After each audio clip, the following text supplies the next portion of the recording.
Assalamualaikum. You are watching the Spirit Science Academy official and I am your English teacher Shahbaz Ahmad. आज इस lecture के अंदर हम second year English का unit number 3 end of term written by David Daiches इसका ज़िक्र करेंगे। इस चैप्टर का मुकम्मल ओवरव्यू लेंगे और कुछ पॉइंट्स के ज़रिए इस चैप्टर को डिटेल से समझने की कोशिश करेंगे। लेकिन अपनी वीडियो को स्टार्ट करने से पहले आप सबसे रिक्वेस्ट है कि आप हमारी इस वीडियो को लाइक भी करें, हमारे चैनल को सब्सक्राइब लाजमी करें और सब्सक्राइब करने के साथ दी गई बेल आइकन को भी ज़रूर क्लिक करें ताकि न्यू वीडियोज़ का नोटिफिकेशन आपको मिलता रहे। अपना लेक्चर स्टार्ट करते हैं। And of term. And of term का मतलब है इख्तितामिया, यानी किसी टर्म का एंडिंग पीरियड। ये चैप्टर डेविड डेचिस ने अपनी ही मेमोरीज़ के बारे में लिखा है, जो कि उसकी चाइल्डहुड मेमोरीज़ के बारे में था, यानी ऑटोबायोग्राफ़ी है ये ऐसे एक ऑटोबायोग्राफ़ी है। अब ऑटोबायोग्राफ़ी क्या होती है? यानी एक ऐसा मज़मून जिसमें कोई राइटर अपने ही बारे में बताए, तो we can say that it is an autobiographical ऐसे। उसके बाद जैसे आप यहाँ पे कुछ की पॉइंट्स देख रहे हैं, तो फर्स्ट की पॉइंट को सबसे पहले ज़िक्र कर लेते हैं। It is telling us that this essay is an autobiography of the writer's school life memories, यानी ये जो मज़मून है ये राइटर की अपनी स्कूल लाइफ की यादों के बारे में है। गुज़रे हुए ज़माने को याद करता है राइटर इसके अंदर। और उसके बाद it's about memories of school and college life. याद रखें, इसके अंदर ना सिर्फ उसने अपनी स्कूल लाइफ के बारे में तो बताया ही है, बल्कि इसके साथ साथ उसने अपनी कॉलेज लाइफ के बारे में भी बताया है और वो डिटेल से बताता है कि स्कूल लाइफ और कॉलेज लाइफ में क्या डिफरेंस है। उसके बाद it's a criticism on school life, कि ये स्कूल लाइफ के ऊपर डेविड डेचिस की तरफ से एक क्रिटिसिज्म है, तनकीदी जायज़ा उसने लिया है, तनकीद करता है। वो तनकीद क्यों करता है? वो कहता है कि जो बच्चों को बहुत ज़्यादा होमवर्क दिया जाता है और बच्चों के दरमियान जो कंपटीशन होता है और ये एहसास कि कभी रिलैक्स नहीं रहना, इन सब चीज़ों को वो पसंद नहीं करता था। याद रखें, David Daiches was not a dull minded student himself, यानी वो खुद कुंद जहन बच्चा नहीं था। He like the school work, लेकिन ये जो कैफियत है जिसमें बच्चे को एक प्रेशर कुकर की तरह बना दिया जाता है, वो इस चीज़ को लाइक नहीं करता था। उसके बाद नेक्स्ट पॉइंट है, he doesn't have good ideas about school life, यानी स्कूल लाइफ के बारे में उसके कुछ अच्छे व्यूज़ नहीं थे। यानी इसको आप इसी तरह समझ सकते हैं कि वो स्कूल लाइफ के बारे में बड़े नेगेटिव रिमार्क्स रखता है। वो कहता है कि बच्चे को फ्री होना चाहिए, उस पर मेंटली टॉर्चर नहीं उसको करना चाहिए, उसको प्रेशर कुकर नहीं बना देना चाहिए। बच्चा खुशी खुशी से स्कूल क्लासेस अटेंड करे, इस तरह का माहौल होना चाहिए। नेक्स्ट पॉइंट है, the writer has use the phrase Friday thank God. याद रखें, in the very first sentence of this ऐसे, यानी इस ऐसे की जो पहली एक या दो फ़िक्रें हैं, उसके अंदर एक किताब का ज़िक्र आया है जिसका नाम है फ्राइडे थैंक गॉड। अगर आप इसका बामुहावरा तर्जुमा करें तो इसका तर्जुमा बनता है कि ए खुदा जुमे का शुक्र है। तो इस किताब का हवाला देकर राइटर ने इसके अंदर ज़िक्र किया है कि वो फ्राइडे वाले दिन बहुत शुक्रगुज़ार होता था अल्लाह का। वो कहता था कि शुक्र है कि जुमा आ गया है। वो ऐसा क्यों कहता था? वो ऐसा इस वजह से कहता था कि जुमे के बाद हफ्ते की मुकम्मल छुट्टी होती थी स्कूल से और संडे की भी छुट्टी होती थी। तो इस वजह से फ्राइडे की जो नाइट थी वो one of the best nights उसने उसको करार दिया, और इस वजह से जुमे वाले दिन।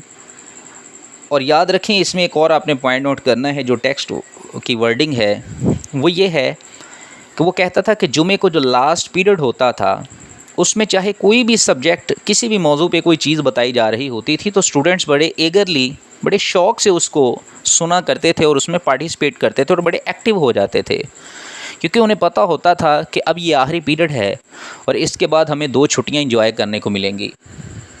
तो ये बात आपने याद रखनी है फ्राइडे थैंक गॉड के हवाले से।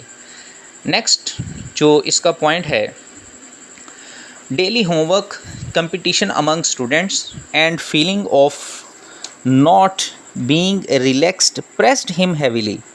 यानी ये जो फीलिंग है जिसका हमने पहले भी जिक्र किया, वो इस चीज़ को अच्छा नहीं समझता था कि स्टूडेंट्स के दरमियान कंपटीशन, जैसे एक स्टूडेंट की कोशिश होती है मैं दूसरे स्टूडेंट से ज़्यादा मार्क्स ले जाऊं, दूसरे स्टूडेंट को बीट अप कर दूं, तो ये जो कंपटीशन होता था और जो रोज़ाना का होमवर्क दिया जाता था, इस चीज़ को राइटर पसंद नहीं करता था।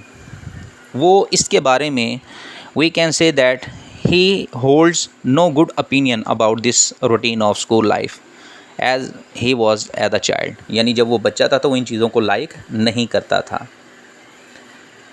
अब हम इसका नेक्स्ट हिस्से का जिक्र करेंगे। Our next point is he enjoyed his school work as he was not a dull minded students. इसका हम पहले भी थोड़ा सा हवाला दे चुके हैं, अब इसको पॉइंट को यहाँ पे डिटेल से थोड़ा सा डिस्कस कर लेते हैं। याद रखें, एक तो ये शिकायत आपके जहन में आ सकती है ना कि जी जो डल माइंडेड स्टूडेंट्स होते हैं, जो कुंद जहन स्टूडेंट्स होते हैं, उनकी तो यही शिकायत रहती है कि जी स्कूल से होमवर्क क्यों दिया जाता है, बच्चों को होमवर्क क्यों घर में करने के लिए दिया जाता है, या बच्चों के दरमियान कंपटीशन नहीं होना चाहिए। ये इस तरह की आप समझ सकते हैं कि शायद एक डल माइंडेड स्टूडेंट ये बातें करेगा, तो शायद आपके जहन में ये भी आ रहा होगा कि डेविड डेचिस जनाब निकम्मा स्टूडेंट था। नहीं, ऐसा बिल्कुल नहीं था, क्योंकि वो बड़ा कामयाब इंग्लिश लिटरेचर के अंदर उसका बड़ा नाम है डेविड डेचिस का। तो एक निकम्मा तालिब इल्म इतना ज़्यादा तो कभी भी नहीं पढ़ सकता, आप सबको बखूबी इल्म ही होगा। तो वो असल में जो उसके साथ बीत चुकी है, वो चाहता है कि वो एक अच्छी मेमोरीज़ नहीं उसकी गुजरी, वो चाहता है कि वो चेंज हो, आने वाले वक्त के बच्चों के लिए ऐसी चीज़ें ना हों, इस वजह से वो ये कहता था। और he was not himself a dull student. Next point है कि Friday last period was a bliss for the writer. यानी ये बात भी थोड़ा सा हम पहले इसका जिक्र कर चुके हैं कि फ्राइडे का जो दिन होता था वो बड़ा ही एक ख़ास किस्म का फ्लेवर रखता था। आप उसको ऐसे कह सकते हैं कि जो टेक्स्ट में वर्डिंग है ना, उसने उसको रोज़ कलर्ड करार दिया है। रोज़ कलर्ड मतलब वेरी ब्यूटीफुल, या आप कह सकते हैं अ ब्लिसफुल डे, उसके लिए वो तस्वुर उसको करता था फ्राइडे को।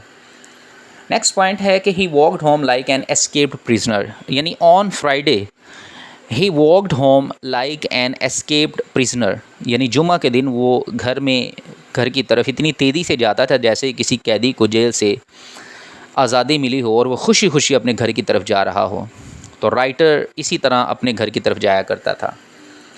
और फ्राइडे की जो नाइट होती थी ना, वो उसकी फेवरेट नाइट्स में से एक नाइट होती थी। और संडे मॉर्निंग जो होती थी ना, वो उसके लिए एक बहुत ही ज़्यादा सुकून की मॉर्निंग होती थी, क्योंकि उस दिन उन्हें पता है सैटरडे और संडे कि छुट्टी है, अब काम नहीं करना पड़ेगा, हम स्कूल नहीं जाएंगे। और इसी तरह यहाँ पे मंडे मॉर्निंग का जिक्र आया है कि मंडे वेकअप्स मॉर्निंग जो होती थी, जो सम्मन, अब सम्मन तो बुलावा देने को कहते हैं, तो इनकी जो मेड थी वो जब इसके भाई को और इसकी बहन को और डेविड डेचिस को, तीनों को जब मंडे के रोज़ सुबह खौफनाक किस्म की, या आप कह सकते हैं कि सैड किस्म की आवाज़ में जब आवाज़ दे के उठाया करती थी, तो राइटर को वो आवाज़ बड़ी खौफनाक लगती थी। और वो कहता था ऐसे ही ये मुझे लगता है जैसे किसी मुजरिम को बुलाने के लिए आवाज़ दी जाती है।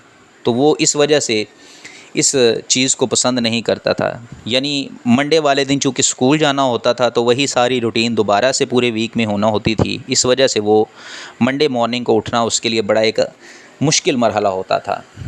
व्हाट वर अनएक्सपेक्टेड रेस्पाइट्स, ये एक क्वेश्चन जहन में रखें, ये भी एक अहम पहलू है इस कहानी का कि यानी जो रेस्पाइट्स का मतलब होता है ब्रेक्स, अनएक्सपेक्टेड गैर मतवक्को ब्रेक्स क्या होती थी और वो राइटर उनको क्यों एंजॉय किया करता था।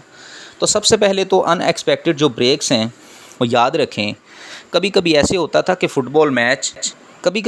था कि जो फुटबॉल मैच होना होता था वो उस हफ्ते नहीं होता था, तो वो अगले वीक में मैच होता था। तो स्कूल को आम रूटीन से हट के आधी छुट्टी जब मैच बच्चों को देखने के लिए दे दी जाती थी, तो वो जो एक अचानक होने वाली आधी छुट्टी होती थी वो राइटर को बहुत पसंद थी।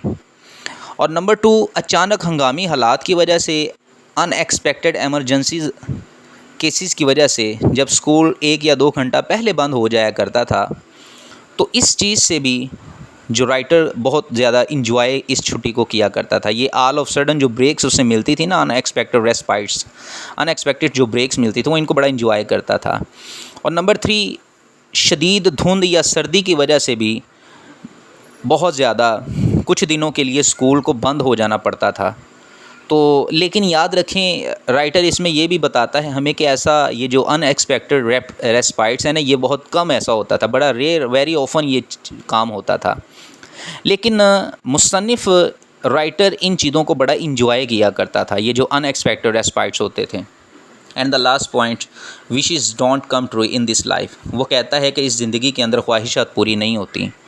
जब वो बच्चा था तो उसकी ख्वाहिश होती थी कि किसी तरीके से उसे फ्री आइसक्रीम, वो आइसक्रीम बैरों के करीब जाके खड़ा हो जाया करता था और उसकी ख्वाहिश होती थी कि किसी तरीके से मुझे फ्री कॉर्नेट या स्लाइडर आइसक्रीम मिल जाए, या वो उसकी ख्वाहिश होती थी कि उसके पास चंद सिक्के उसे मिल जाएं ताकि वो अपनी छोटी छोटी चीज़ों को ख़रीद सके।